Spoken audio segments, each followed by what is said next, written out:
Good morning, good morning, good morning. What's up, good people? It's your boy, Dr. Leroy McKenzie Jr., the Impact Builder, and we are here again for another episode of the Author Showcase brought to you by the National Black Unity News newspaper, the solution-oriented national newspaper that is in the community, for the community, and about the community. And y'all know what we do. We're trying to bring you information, knowledge, and resources that you won't get anywhere else. And as you know, what we do at the National Black Unity News and the Author Showcase, we bring you some of our country's just the most innovative, creative, and powerful, I'll use that word, powerful authors, speakers, entrepreneurs. They come from all parts of the country, all parts of the globe as well. And today is going to be no different. I'm excited about today. I'm sorry, y'all. I told y'all this week we have just a number of authors that are going to be on the showcase. We're starting off 2022 with a bang. We're starting off hitting the ground running. Yesterday, we had two authors that we had on, Dr. Pearson and Kendall Nice. Today is going to, we taking it to another level today with two of our guests. We're here this morning, and I'm going to introduce you all to this powerful gentleman that's to my left or to my right, whichever way y'all looking at it. I'm not sure how it looks on the camera, but Mr.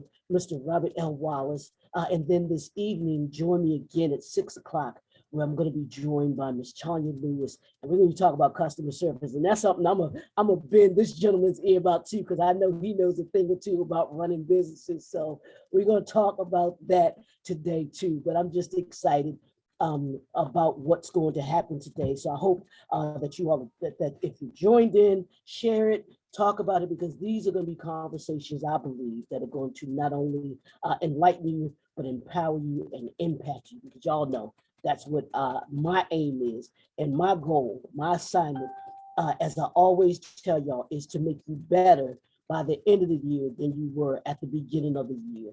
And we do that by doing these kinds of conversations, have these kinds of authors a part of the Author Showcase that give you their books, their mission, their message, their movement, their motivation, all of those things, so that you can be better. So we want to bring them to you. So I'm going to get right into it, because I want to get to this conversation. And I'm going to introduce him, but I'm going to let him introduce himself, if that makes sense to everybody. So he is Mr.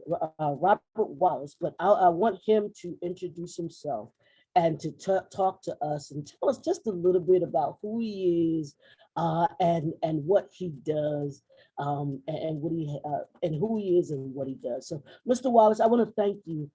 First of all, Bob, I'm sorry for joining me on the Author Showcase this morning and introducing yourself to everyone. So I appreciate you taking time out of your busy schedule to come and speak with us, talk with us about your latest project that you have. So I'm going to give you the floor and let you introduce yourself to everyone, and then we'll get into our conversation about letting God be God. Absolutely. Thank you, Leroy. And I appreciate all that you do for our community and for knowledge transfer. So I want to encourage you to keep going strong in that direction. Like yourself, Leroy, I'm a Baltimore boy, born and raised in South Baltimore and in the projects of Cherry Hill. If you're familiar with Cherry Hill over in South Baltimore, one of five boys. My mother was a janitor in the school. My father was a laborer. We struggled, like many of us have in our youth, with with addiction and violence and dysfunction and all that. But even despite that, those challenges, my parents were very forceful, very strong directing myself and my brothers to strive for success, whatever that success looked like for you. Now, I will tell you, I come from a family of military of soldiers. My older brothers were all career military, Vietnam veterans, served very faithfully and patriotically in this nation's military. I was the first son who did not go into the military. Instead, my dad said, "You're going to college," and so you appreciate this, Leroy. He made me attend Poly when Poly was an all boys school. Of course, I wanted to go. Okay. Yeah, Poly was all boys, but when I was a young man, and I'm still a young man, but a younger man, and so, but Daddy saw something. He saw something in me. He saw something in what education would do for you. And my parents had three principles that they really instilled in me and my brothers and me, and that is have faith in God, to pursue education, and to work hard, right? And so whether we went to the military or to college as I did, those three principles were always a part of our foundation. And I think that's why my brothers and I have achieved, all of us, some degree of success in different fields. And so in my case, like from Poly, Leroy, I went to University of Pennsylvania to study engineering. I got my degree in mechanical engineering, met my lovely wife there of almost 44 years. She was studying biomedical engineering at Penn. It was love at first sight. Only problem was it was just my site, not her site. but she didn't understand. I was a homeboy from South Baltimore, so when I set my mind to something that I want, I get it, right? So they might call that stalking today, but but I stalked my wife, who's now my wife. I stalked her until she said yes, and she ultimately said yes, and we got married and have 5 great, wonderful kids. Leroy, soon to be 10 grandkids, and we've been blessed. God has blessed us. After UPenn, I worked for corporate America for a long time, for IBM, for Procter & Gamble, for DuPont, a number of corporate assignments. But I always knew, though, that I was going to become an entrepreneur. And so in doing that, after the corporate experience, I decided that I wanted to get some business experience. I was getting it from a experience standpoint, but I wasn't getting it from an academic and theoretical standpoint. So I decided at that point that business school, I would go to business school for my MBA. And so I was blessed, applied to a couple of good schools, was accepted into some of them, but I chose Dartmouth, the Amos Tuck School of Business up at Dartmouth. And so I moved my family from Delaware to New Hampshire, and I started my graduate work at Dartmouth in the business school there. But it was there, Leroy, I shared that to share. It was there that I began to really hone in on Black and minority entrepreneurship. Now, keep in mind, I was in graduate school back in the 80s, right? Okay. Let me give you a frame of reference. So the PC had just been developed, right? We were still using mainframe technology, Fortran, and all that kind of stuff. You probably don't know what that is, Leroy, but that was the old language of the mainframe world. That was the world that we started, and I started in business school. But here's what's interesting: because I started business school at the early chapters of the development of the information technology field. Now, keep in mind, PCs are just being created.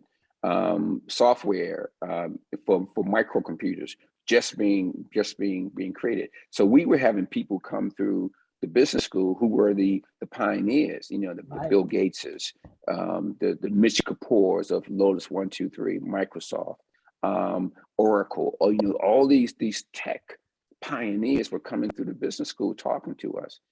But I noticed one thing: I noticed when the people that were coming through, they all were white males. I didn't see any brothers and sisters. I didn't see any women. It was like I was like, wow. And given that in my class at that time, we only had like 2 or 3 African American students, Mhm. So we were like, where are the people of color? Where are the women? And so it was at that point, Leroy, that I had the aha moment. And the aha moment was we got to find a way to accelerate the growth and formation of Black businesses, minority businesses, and women-led businesses in this country if we as a nation are going to be as great as we say that we want to be. And that's where I began my research, right? And I began studying, and there's a program at Dartmouth at the Tuck School of Business that I helped to get off the ground. And it was the first, Leroy, the first um, Black CEO or minority CEO training program that was directed for CEOs of minority-led companies. The first one in the nation, right? And keep in mind too, Tuck at Dartmouth, that is the oldest graduate school of business in the Oh, wow. country. Okay. It's Okay. older than Harvard, older than Yale, older than Stanford, right? So it's the oldest graduate in a business program in the nation. So we got a lot of history here at Dartmouth at Tuck. And so that's where I began this program to look at to how do we prepare African American, Latino American women CEOs? How do we give them a mini MBA program so that they can leave this program and go back to their businesses and begin to scale them, Leroy, to a level that where we can be competitive, not just nationally, but Right. internationally. And so this program started in 1982. I was the graduate assistant who was directed with this program, helping to build it, helping to attract Black CEOs and minority Mhm. CEOs to this program, and it's been a success. It's been around for over 40 years now. But it was that program, Leroy, that I started to study. Okay, what does it take? What does it take for people of color and women, despite racism, despite sexism, despite ageism, despite colorism? How do these men and women still become successful despite all the isms, right? And so I began my research in this area. And so I started my research at Dartmouth at the Tuck School of Business. When I graduated, I continued to work on, even though I was working for IBM at the time. And I decided that I was going to really drill down on what it takes to be a successful entrepreneur, despite an environment where racism still exists, sexism, institutionalism, colorism, all the isms still exist, right? But to overcome them. And so my first book came out from the research, Leroy, in 1994. In 1994, my first book was, I think you may have or heard about, Black Wealth, right? Yes. So Black Wealth was my findings from this research about what does it take? What does it take for men and women, despite the obstacles, to be successful as an entrepreneur? With the idea, we need to increase the number of people of color as entrepreneurs and to build their capacity, right, to compete. Black Wealth was the name of my first book, 1994. But what was interesting, and I'm gonna tie this into why the book we're talking about today, which is Let God Be God. So when I was doing my research, there were many things I found. So anybody who's listening to this, they really should, if they're serious about being a successful entrepreneur, and this is not just a book promotion, this is people telling me this over the last 40 years, they Mhm. really should read Black Wealth because it is the foundation of what I think, at least, it takes to succeed in this society, in business and commerce. But anyway, so in the book, there are 20, I identify these 20 traits that I saw from studying like dozens of successful entrepreneurs, most of them, Leroy, who came through this program I've talked about at Tuck, at Dartmouth. So I got to know them Okay. personally. I would travel to their businesses all over the country, interview them, spend time with them and their families, and I really got to understand what made them tick. There were 20 traits that I saw in that area. In time won't permit us to go into all 20, but the number one trait, and this ties into my book, Let God Be God. the number one trait for success that I saw, Leroy, was something that I call spiritual fortitude. Wow. Spiritual fortitude. Now, I will caution your listeners, this is not so much about religion. This is about spirituality. I happen to be a Christian businessman. I'm very proud of it. I don't hide the fact. I'm proud. I'm a follower of Jesus Christ. But the idea is this. The idea is that spiritual fortitude basically says that I recognize that the environment that I operate in, either as a person on a personal level, on a business level, whatever you want, a corporate level, I understand that there is a greater power beyond me. You can be Christian, you can be Jewish, you can be Muslim, you can be Buddhist, you follow Taoism, whatever your framework is. Because religion to me is just a method to which man can get, humanity can get in contact with their creator. As I say, I'm a Christian. I'm a follower of Jesus Christ. They put it on the record. That's who I am. That's who Bob Wallace is. But I understand that there are others. I have many friends who are not Christian. Mm-hmm. What I'm talking about is spiritual fortitude. How do you leverage that power? However you view that power, how do you leverage it, right, to help you be all that you were created to be? And I call that spiritual fortitude. And what I found among these men and women in this study, and I've been studying this word for over 40 years. I started at Dartmouth at the Tuck School, but my research has continued to today. Okay. Thus, I've written 8 books. 6 have been published. I've got 2 more that are ready to go. I'm waiting for the right timing to release those. Gotcha. Let God be God really is taking that concept of spiritual fortitude that I identified over 40 years ago, right? It is, and I said back then, I said back in the 80s and the early 90s, I said, I want to come back to this. Now, it took me 30 years to come back to it, right? But I said, I'm gonna put a pin in this. I'm gonna come back. And so let God be God is my comeback. It's my comeback to this concept of spiritual fortitude.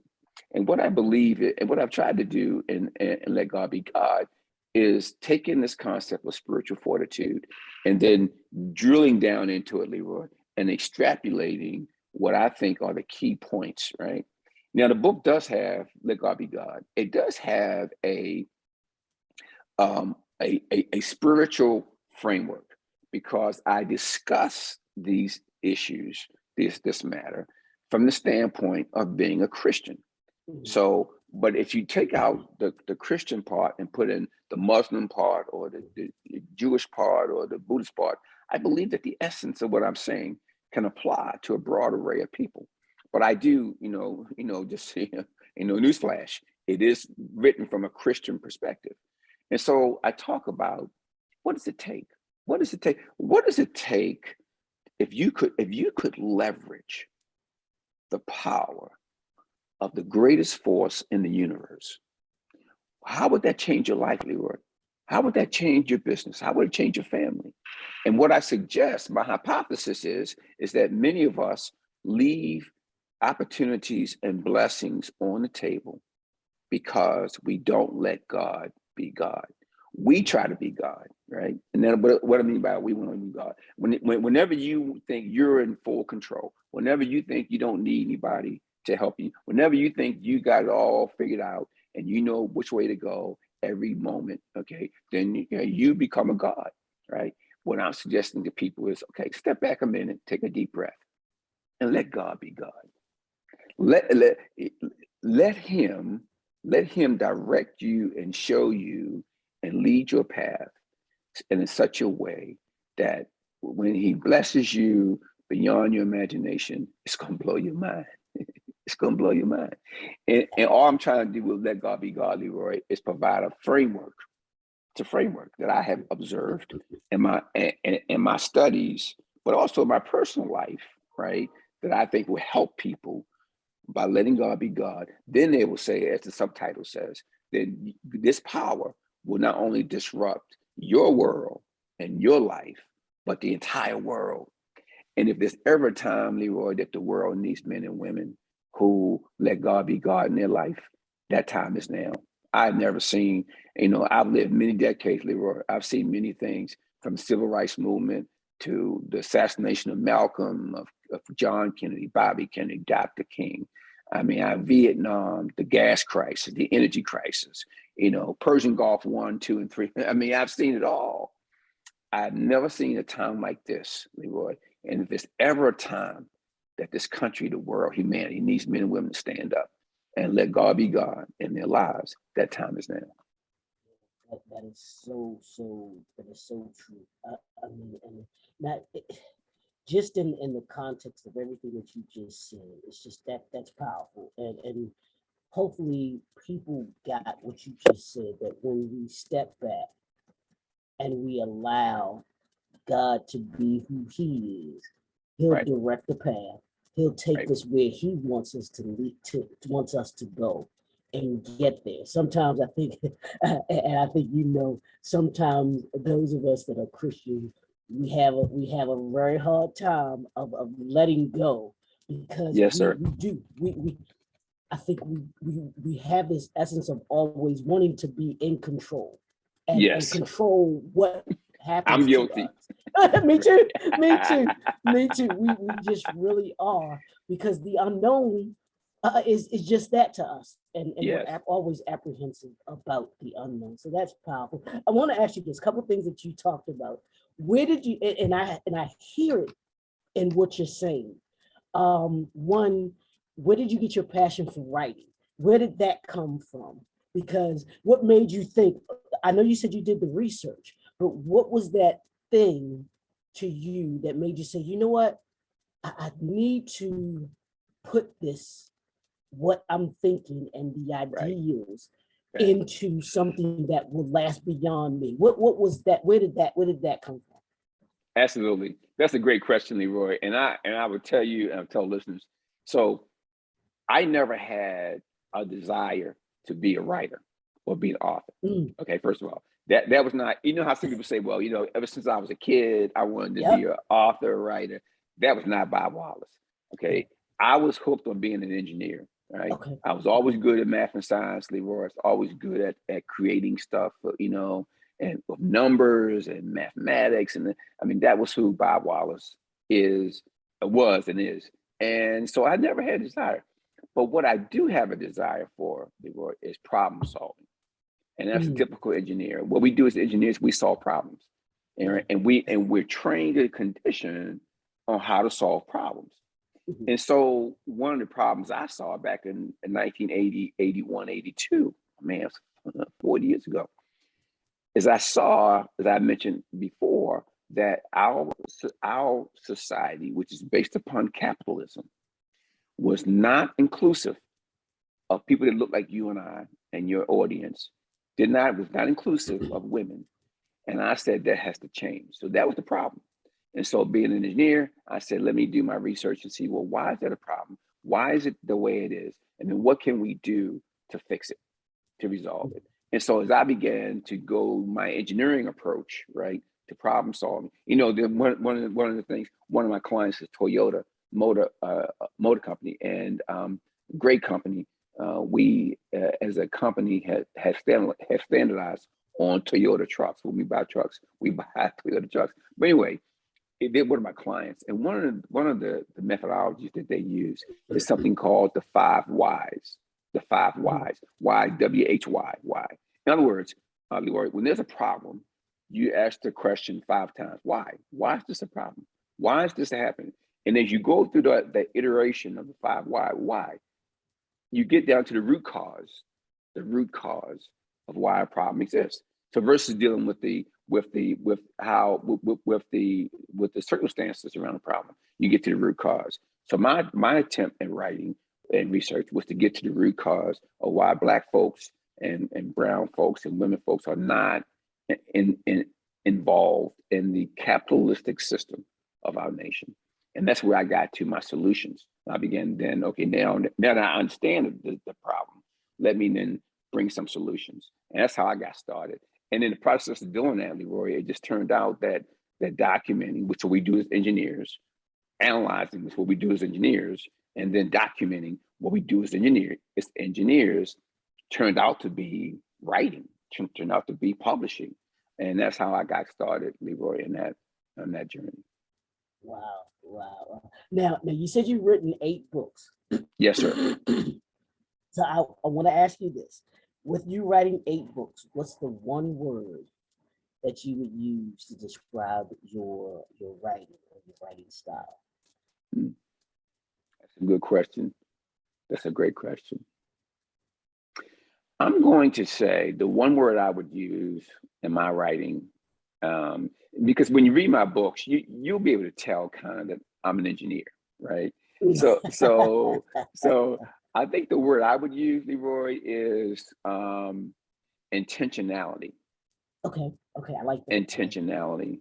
In other words, and wrapped into that is the idea of discipline, right? Mhm. Because one of the things that you're taught as an engineer, in which I've always been gifted at, and that is discipline.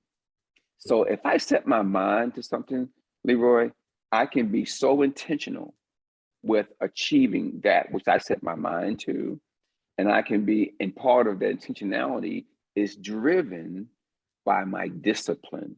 Mm. You will probably you will find a lot of people smarter than Bob Wallace. Okay, I'm cool with that, right? But you will find very few who are as disciplined as Bob Wallace. I would be in the top 1% in that field, I think, as far as discipline. And so Mhm. I think, Leroy, I think that intentionality would be the one word that I would use, because we are so distracted in our lives, in our society, that if you don't have a degree of discipline, being able to focus, of finality, then you're gonna not be able to get down to the core of where you need to get Mhm. to really understand the situation and then provide value as to how that situation can be resolved. Absolutely, absolutely. Now I want to dig in to the book a little bit. Just can you give the audience an overview of what Let God Be God, of what it's about, but then also I'd like for you to talk about what you want the reader to come away with after they read that last word in that last chapter. What do you want them to come away with? And then even what do you want them to begin to do once they read Let God Be God? Yes, sir. Yes, sir. Great point, Leroy. So I remind the reader, the audience, that Let God Be God really, Leroy, it's about power. Excuse me. It's about power. It is about power. And I say to anybody who reads the book, who's listening to this, that if you desire to have more power in your life, then this is a book for you. Now, let me again, being an engineer, let me define what I mean by power, so that we're all on the same page. So power, I use the definition of power that I heard Dr. King give in one of his speeches back in the 60s. And he said, in essence, he said that power is simply the ability to achieve your purpose in the face of adversity. Power is the ability to achieve your purpose in the face of adversity. Wow. Now, given that definition of power, Leroy, I would ask you and the audience, who in their right mind wouldn't want power? Ooh. But it's amazing. It's amazing when I do my workshops around the world on this topic, and I ask the audience, especially Christians, I said, who here wants power? And Leroy, I would tell you, and I've done this many, many times, what percent of the audience do you think raises their hand, right? Right? It's about 20%, 1 out of 5, right? And it Really? varies. Okay.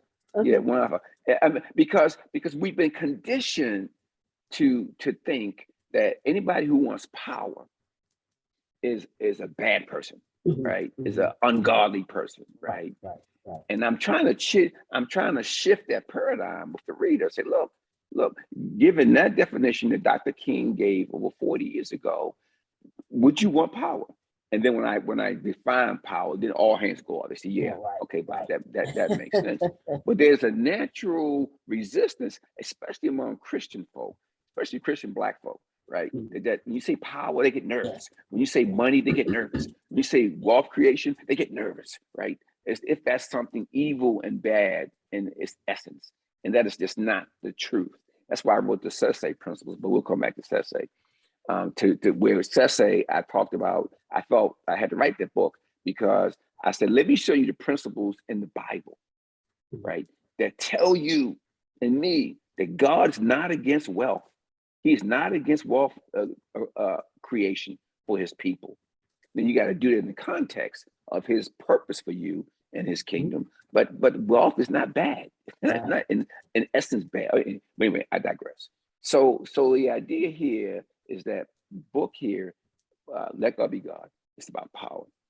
And so what I give is 5 steps, 5 levels of power, right? Okay. That you should follow based upon what I have seen in successful people in my own personal life, and I think on a corporate in a corporate sense, right?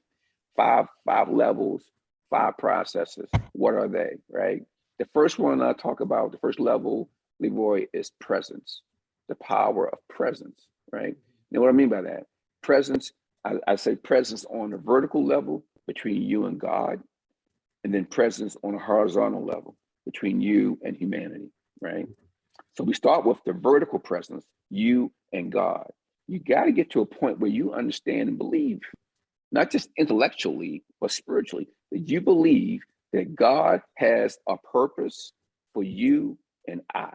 The reason he created you and I and put us on this planet is that he's got a plan for us individually, on an individual level. He's got an individual job description for each of us. And we are to seek out what that purpose is, right? And then do the best we can, right? To master it and to deliver upon the promise. Because once we do the vertical presence, then we have the horizontal presence. Now I'm able to impact humanity on a horizontal level, man to man, woman to woman, man, adult to child. I can then provide that presence. Now, presence also says, Leroy, that you've got to, in your purpose, you have to pursue something that is bigger and greater than you could ever do by yourself. That's presence, right? One of the things you learn about successful people, when they walk into a room, you know they're there. When they interface with you, you know, man, I've just interfaced with a very special woman, a very special man. That is presence, right? And that can only come from God. And so I talk about presence and how you put yourself in a position where you can obtain that presence, right?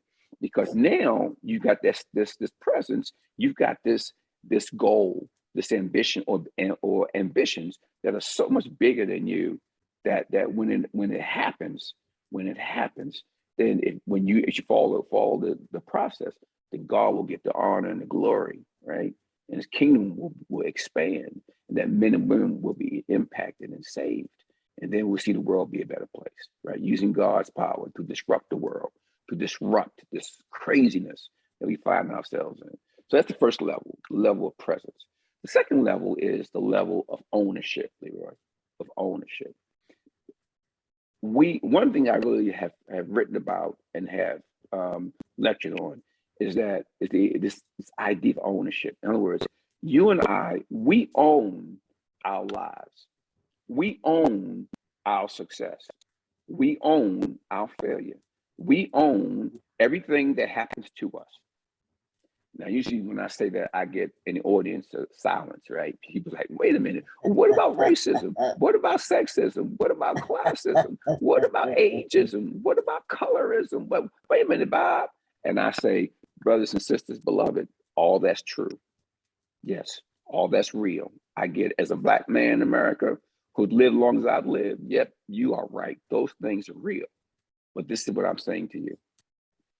But whenever you blame something for your lack of success or the way you haven't been able to get to where you've gotten to, whenever you blame them, those isms, those things, then you give them power that they don't deserve. See, when I own who I am, Leroy, when I own my success, when I own my failure, when I own my ups, when I own my downs of life, I am saying in essence to the universe, I own this. Yeah, I've got hurdles to overcome, but I own it. And when you make that pivot and you say, I own it, then the power to fix it becomes yours. And I can tell you, you look at every successful person I've ever studied, Leroy, both in business and politics, whatever it is, and you'll find it, those women, those men, they owned their situation. They owned it. They still fought it. They fought the racism. They fought the sexism and all that. They fought it. Dr. King, those guys, they fought it. But they recognized that my destiny is in my control. And there's power in that. And so the second power principle is ownership, right? You got to own your situation, right? And then you have to work within that confine. The third step that I want people to recognize in this 5-step process is work. What mom and daddy, your mom and daddy probably taught you, or mine told me, said, son, nothing can substitute for hard work. Hard work. And so in the book, I give these examples, historical examples about presence, about ownership, and now about work, right? Because we have to work. You know, I ran for mayor, as you know, in 2020, mayor of Baltimore City, right? And a big part of my platform was economic development for the Black community in particular. Because the issues in Baltimore, I keep telling people, the root issue is the lack of economic opportunity for African Americans. I mean, this city and this country has pushed down Black folks so much, so long, that and not allowed us to participate in the economy and in commerce until that changes. The issues in Baltimore City and in society, excuse me, in terms of crime and violence will never change, will never go away. So anyway, so that's the root cause. And so my idea is that the people have to be put to work. People have to be working. We were created by God to work. Work. Yep. Not to just play, not to just watch, Instagram and Facebook and all that, but to put our butts to work. So when we have that presence, that thing that is so big that we're trying to achieve, in my case, it was, becoming an engineer, starting businesses, doing mission work around the world. We built orphanages in Tanzania. We built churches in Ghana. We built water systems in Brazil. We put in well systems in Liberia. These things were beyond Bob Wallace. But because I understand that let God be God, I know that anything is possible. So by presence and by owning my situation and then being willing, Leroy, to work, I will tell you that when I write my books, I usually write between the hours of 3 a.m. and 6 a.m. People say, where do you find time to write? I tell them, I don't sleep. But here's the commonality of what you just talked about that 3 a.m. because great people, and this is what I've just me noticing, whether it was a Kobe Bryant, whether it's a Eric Thomas, I'm not sure if you're familiar with him. Yes. Just so many others. They talk about that time period, that yes, sir. And even those of us who are Christians, we talk about this, those 3-4 o'clock wake up calls that God gives you. Yes, sir. that he gives you. Yeah, I need to talk. Like, really, Lord, really. I need to talk to you. Like, yeah, we need to have a conference call, our conversation. But right now, yes, right now. Yes, sir. Right now. That's right. That time frame seems to be the essence of where I say where greatness is kind of formed, because we, for whatever reason, that time gives, I think, is, I guess, when God works best, when we work best, because he's able to have our complete and undivided attention. Amen. Yes, sir. He can download to us. He can get us to look at things from different angles and perspectives where it's nothing but you and him. It's nothing Amen. but you, him, and the thoughts that he wants you Amen. to have. So it just, that's right. That just when you say that about between 3 and 6 are your great. It's truly, it's true. It doesn't surprise me. It's true. I'll share with you a really funny story about the point you're making. A couple years ago, I was invited to speak at an economic development initiative in sub-Saharan Africa. So we were in Zimbabwe and in Zambia for a couple of weeks, and it was just a wonderful experience. And I was one of the speakers. Well, during that time, I became friends with a high level leader of the country of Madagascar. And so we became friends. And so we got to know each other during the time we were there. And I was complaining to him. I was complaining, which I very rarely do, but I was complaining. I was complaining that I don't get much sleep. And I said, I just can't, I don't get much sleep. Even when I try, I can't stay asleep. And he said to me, Bob, you know what? He said, he's older than myself.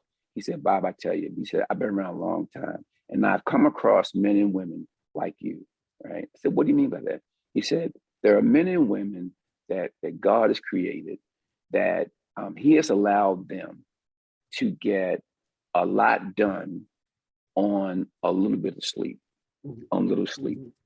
And he has given them this extraordinary, this superior energy level that allows them to get done what their purpose is with little or less sleep than most people need. And you know, Leroy, I tell you something. I don't know if that's true or not, but I sure want to believe it, right? And I accepted it. I said, thank you, brother. You just taking a load off my chest, because I was concerned about my health and all that. Right. He said, well, Bob, I've never seen a more energetic man in my life than you. So whatever you're doing, it's working. So, you know, just take that for what it is. So I talked to you about the first three steps: presence, ownership, work, right? The last two are what I call expectation and really extending God's possibilities for you. Number one, you've got to expect God to do great things. See, it's kind of like my mother and father, right?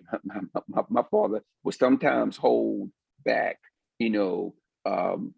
blessings, if you will, that he wanted to give us, because we didn't have the faith. We didn't have the expectation that daddy is going to do X, Y, Z. And daddy would just sit back and say, okay. And until we got that faith, said, daddy, we know you can do this, and we're expecting you to bless us, right? Then that's where he said, okay, here it is. And God is the same way. So we have to expect great things, Leroy, to happen with us, for us, through us. Because God is a God of feelings. He's a God, God of greatness. He's saying, I want to see what my children, how much faith they have. How much faith there? I mean, it's kind of like I tell a story in the book. I use the story about when Christ is walking on the water, and the disciples were in the boat, and the only one who had the courage to say, Master, I see you walking on the water. That's pretty cool. Can I come out and join you? That was my man Peter. So what was Peter able to do? Peter, because of his faith and his expectation, was defying the laws of physics and was walking on the water as Christ was. But of course, we know the story. When he took his eye off Jesus and lost his faith, then he began to drown. Same way for us in our lives, right? So God is saying to us, expect me, Leroy, to do great things in your life. Expect me, excuse me, to do the impossible. Expect me to come in when all hope is lost, and everything's going the wrong way, going sideways in your life. Expect me to come in and change it. And I'll show you how bad I am, and I'll come in and do that. That's the fourth step. Excuse me. Let me give some water real quickly.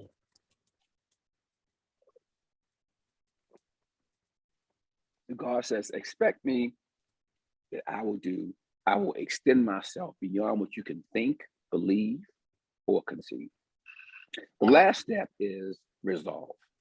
Because here's what happens. So when you establish the presence, your purpose, and you align vertically and horizontally with God and humanity, right? You have pivoted in your mindset and say, I own my future. I own my success. I own it, right? And with God's help, I will deliver on what my purpose is. Then the third part about being able to work, you have to execute. So when God gives you instructions, one of the things I do each morning, Leroy, is in my Bible study, I have every morning, 4:30 in the morning, I have my Bible study. My only request, well, that's not true. I have more requests than this, but my main request is, Lord, give me my job description for today. Tell me what it is you want me to do today. And then give me the wisdom I need to make it happen, right? That's my prayer every single day. And so the idea of working and then expecting God to do the impossible, expecting whatever you can think or conceive, God's going to surpass that because we expect him to do that, and he's capable of doing that. But the R, resolve. Because what happens is when we put ourselves out there, and we say, I'm going to be this, I'm going to do this, I'm going to do it, but everyone says it's impossible, right?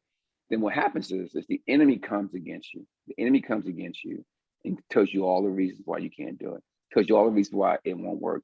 I remember when I started my first business in information technology, everyone told me you can't do it. Nobody in your family is an entrepreneur. You don't have anybody that you can get money from to invest in the business. You don't know what you're doing. You're too young. The enemy will come against you.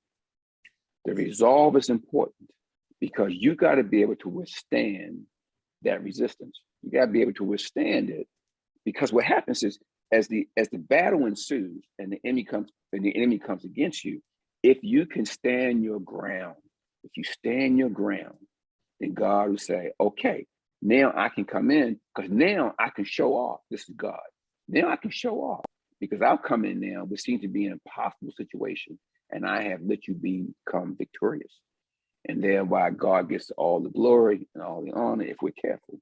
Give the honor and the glory. And then the kingdom expands. Then people are encouraged. I think one of the problems in Baltimore City is the fact that people don't see, especially in Black community, they don't see success, Leroy. They don't see it.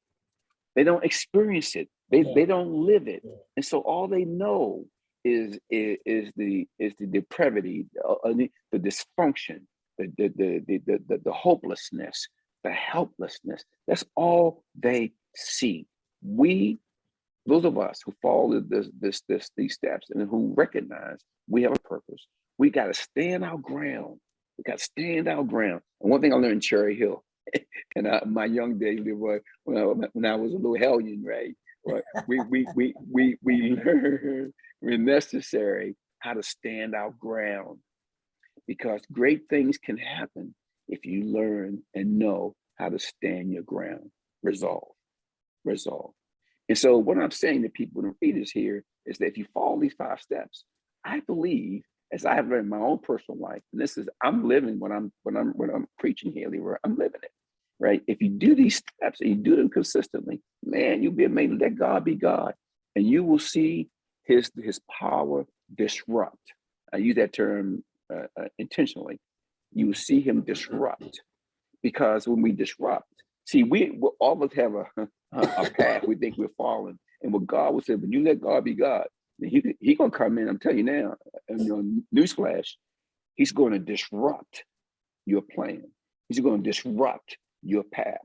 He's going to take you places that you didn't think you could go or that you wanted to go, right? Disrupt. But when he disrupts your life in a godly way, when you let God be God, then he puts you in a position to change the world, to disrupt the world. And there's every time that we need men and women to disrupt this craziness, that time is now. And so those are the things I would say, Leroy, to your audience, that hopefully they will heed and implement. Absolutely. I hope y'all getting this. I hope y'all got pen and pad down and are writing this down. Or if you're watching the replay, you certainly want to write these things down. Last couple of questions that I got for you. Please. First thing is, I'm gonna ask you this question. What does the title, Let God Be God, mean to you? It is the title, Let God Be God. For me, Leroy, it is an embodiment of what my ancestors, my grandparents, my parents, my aunts and uncles, who lived through some of the most horrible of times in this nation. I mean, think about the history of Black folks in America. I'm not sure how old you are, but of course you don't go back, 53. to pre-slavery. But to be brought to this country in chains, and to be terrorized for over 400 years. I don't care what anybody says. Terrorized. I mean, I was always a student of history, Leroy. So I've always, especially, I got very excited about the civil rights movement as a young man, and I would read every book I could find. And I began, if I wasn't careful, I would become depressed because I would read about how they would lynch Black people and set their bodies on fire and dismember their bodies. And I read about when the soldiers, I come from a family of soldiers, would go off to war in World War I, World War II, and they would fight for democracy around the world, but they came back to a country that hated them, couldn't vote, couldn't own land, couldn't get part of the GI Bill, all these things, right? And then Jim Crowism, not being able to vote, not being able to start businesses under the threat of violence, like you're seeing now in the country. People using guns and violence to scare Black folks and people of color and women. And I read these things and I said, my God, I remember talking to my grandfather Kirk, never forget it. He lived to be almost 99 years old. And I said, Granddad, he would tell me about how he went to war and how they would treat the German soldiers, prisoners of war, better than they did the Black soldiers who were fighting alongside of them. I said, what kind of nation is this? I said, Granddaddy, how were you and your peers able to survive this? How were you able to keep going? And he said, grandson, it's real simple. He said, those are my generation. What kept us going is that we knew that when the dust cleared, that we had a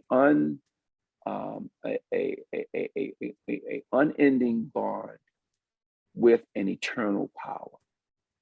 In other words, this bond that we had with the God of the universe was unending and it could not be broken.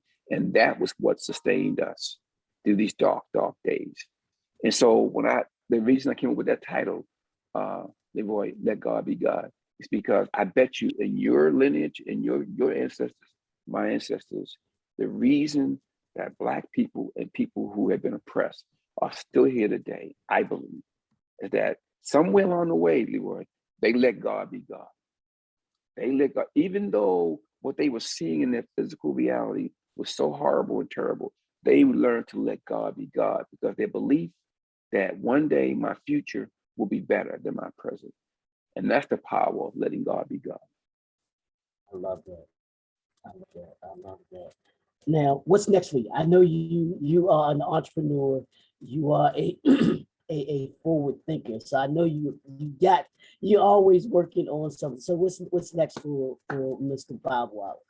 Absolutely. So in our energy business, in Biff Energy, we work in developing, designing, and building solar energy, large-scale solar energy plants. We built so far about 70 megawatts of projects around the country.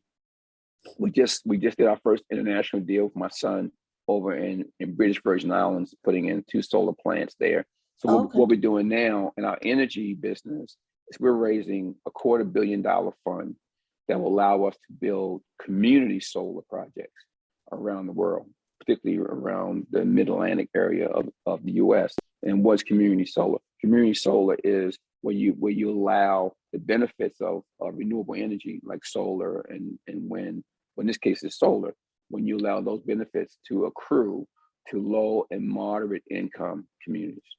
And there's a way that you do that through the engineering, through the pricing and subscription model to allow folks from Cherry Hill, right, of the world, right, to have the benefit of low cost energy, clean energy, and the creation of jobs in our community.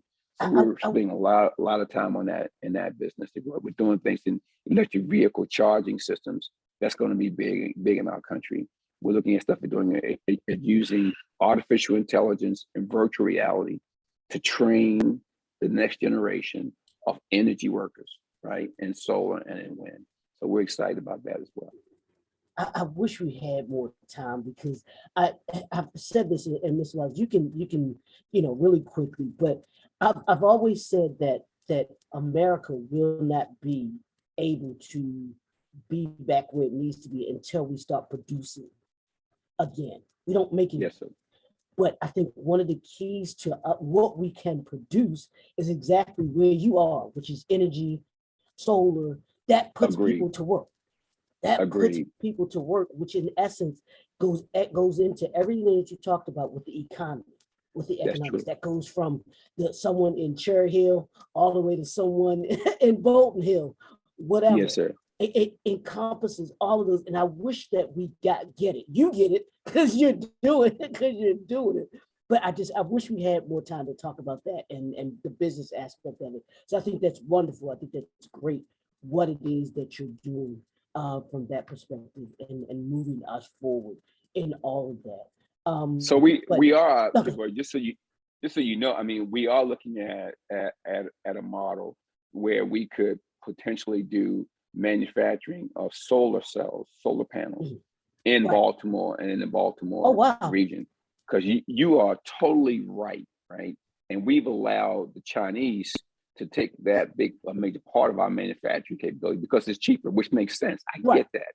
But we've learned from the pandemic, though, the risk in our supply chain that if we rely upon people like a country like China, then we're at risk, right, of our supply chain being disrupted. And I do think, Leroy, there's a push now in the U.S. to claw back, if you will, at least some of that manufacturing capability that we gave away to China and the rest of the emerging world. Absolutely, Mr. Wallace. I know I can talk to you all day, but let's. I want you to let everyone know how they can connect with you, where they can get the book from. Sure. And then how they can connect with you. I know you speak all over the world and everything. So how people can contact you if they want you to come and be a speaker, but then also, like I mentioned, how they can purchase the book as well, or and the other books as well too. Absolutely. Well, the first thing they can do is they can go to www.robertwallace, and that's my name, ROBERT Wallace, WALLACE. www.robertwallace.com.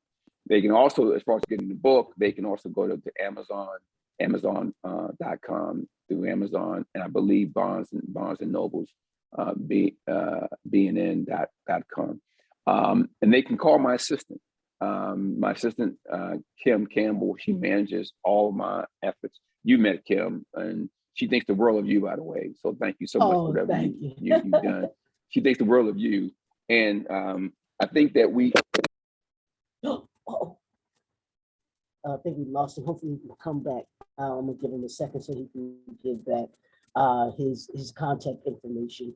The initial one that he gave was www.robertwallace.com, but you can also go to Amazon.com and purchase his latest book, Let God Be God. But then also, if you go to his website, you'll see all of his other great books that he has, and you can pick up, see just the great things that Mr. Wallace is doing. I mean, he's an author, he's an entrepreneur, business consultant. So this is what he does. He actually does this all day, every day. And like you mentioned and talked about his ability to be able to do dealing with energy and bringing jobs to Baltimore and doing all of those great things that he's doing in and around the city. I consider it an honor to have been able to have this conversation with him, to be able to just have a little dialogue and learn about what it takes to be not only a strong businessman, but also being a strong Christian and being unashamedly Christian in the business world, because those of us who are business Christians or Christian business owners. That's not an easy thing to do in this day and time. Here he is. He's back. He's back. Yeah, I'm sorry. No, that's okay. No, trust me. That's okay. That's all right. That's all right. So I'll let you finish up with talking about how people can connect with you and grab the books. Yeah, I wasn't sure where we got disconnected, but they can go to www.robertwallace.com. And they can go to any of our business websites, www.bithgroup.com, www.bithenergy.com.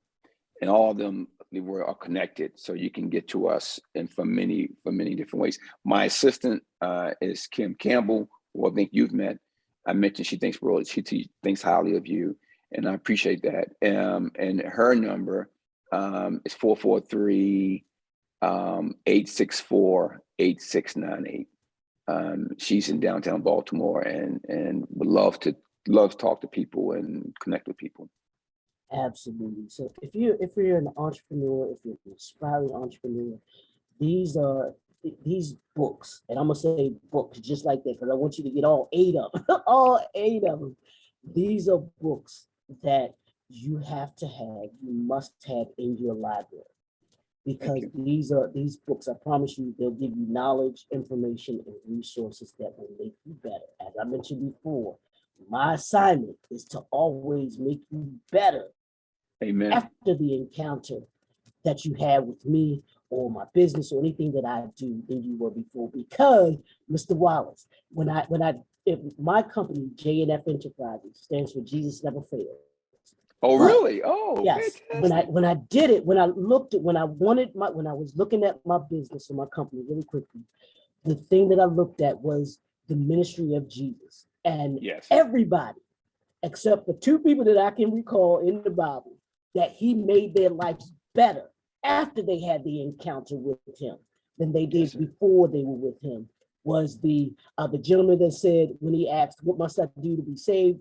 Jesus said, you must sell everything you got. He was like, I don't know if I can do that. You never hear about him again. You never hear about him again. Right. And the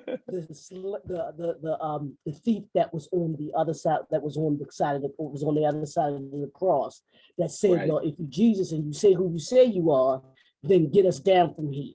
Those are the only 2 people that I can recall that their lives weren't better after they had the encounter than they were before. Because the thief on the other side said, this man ain't done nothing. Lord, remember me when you were in paradise. He said, from this day, you will be with me. I will remember you. You will be with me in paradise. And that has been my assignment. Ever since I've been an entrepreneur, started, I just want to see people do better. I want us to do better. And specifically, you know this, I want our city to do better. I want our city to do better because it's a beautiful city. I love it. It is. There's some phenomenal people that are in this city, that come from this city, you being one of them, that just, it's just so much. So I appreciate you. I appreciate you taking time out of your busy schedule to come and talk to us about your book, about your business, those great things that you're doing, about, just like I said, your mission, your message, the movement that you have, and this motivation that you give to others, and everything like that. So thank you for coming to the Author Showcase. Thank you for being a part of it. We appreciate all that you're doing here and through the city. I want you to one more time give your contact information, and then we'll close out. Absolutely. So they can go to www.robertwallace, that's ROBERTWALLACE.com, or they can call 443-864-8698 and ask for Kim Campbell. And she is my right-hand woman, and she, as you've learned, very capable and keeps me in line. Absolutely. This has been another episode, everyone, of the Author Showcase, brought to you by the National Black Unity News newspaper. You can get the current issue, the physical copy. You can get that, and Mr. Wallace, you'll have yours shortly. Thank you so much. you can go to www.tnbun.com and subscribe. Get your subscription. It's a quarterly newspaper. And not only a quarterly newspaper, and it's not just about the author showcase either. It's more about the articles, the other articles, so many great stories, editors that have other great stories that you're not going to hear about in mainstream media. I promise you, you're not going to get these kinds of stories and all of the great things that are going on, not only in our country, but internationally as well. So you definitely want to go to the website, www.tnbun.com, subscribe, get your subscription, and then also you can go on to our YouTube channel. The National Black Unity News YouTube channel. You can see other great interviews such as this on there with all of the great authors from the Author Showcase that we've had on. This is our third year, Mr. Wallace, doing this together, JNF Enterprises and the National Black Unity News. We started 3 years ago in January. So you are part of that new celebration this year. So thank you for what you've done. Thank you for the knowledge. Thank you for the information that you shared with us today, your expertise in all of those things. And we thank you, the audience, for tuning in. It's your boy, Dr. Leroy McKenzie Jr., the Impact Builder. And as I say, we're in 2022, y'all. It's building season. It's building season. Amen. What are you building in 2022? So we'll talk. Leroy, if I could. Yeah, absolutely. Leroy, if I could, I just wanted to show them yes, the absolutely. face of the book. Yes. That way, if they see it, they'll recognize it because it's pretty distinguished green color for life and growth. So I just wanted to share that with the audience. No, absolutely. Absolutely. Yes. So y'all go out and get that book. I'm telling you, when you have books like this that I know will change your life. They will take you on the journey where it is that you want to be. I promise you. Don't forget to join us this afternoon. I'll be back at 6 o'clock with Ms. Tanya Lewis, Dr. Wallace. We're going to be talking about customer service. Excellent. She has a book workbook entitled "Does Your Service Suck?" So we're going to be talking. I should be on that one. Come back and join us. We'd love to have you. It is going to be phenomenal. That's one of my passions. It's about customer service because it's one of the things that I believe that we need to get back to. I think businesses have dropped the ball in customer service. Yes, sir. Giving excellent customer service. I love come back 6 o'clock this evening. We'll be here for the Author Showcase. We appreciate you all. We thank y'all for joining us, and we'll talk to y'all soon. Thank you very much. God bless.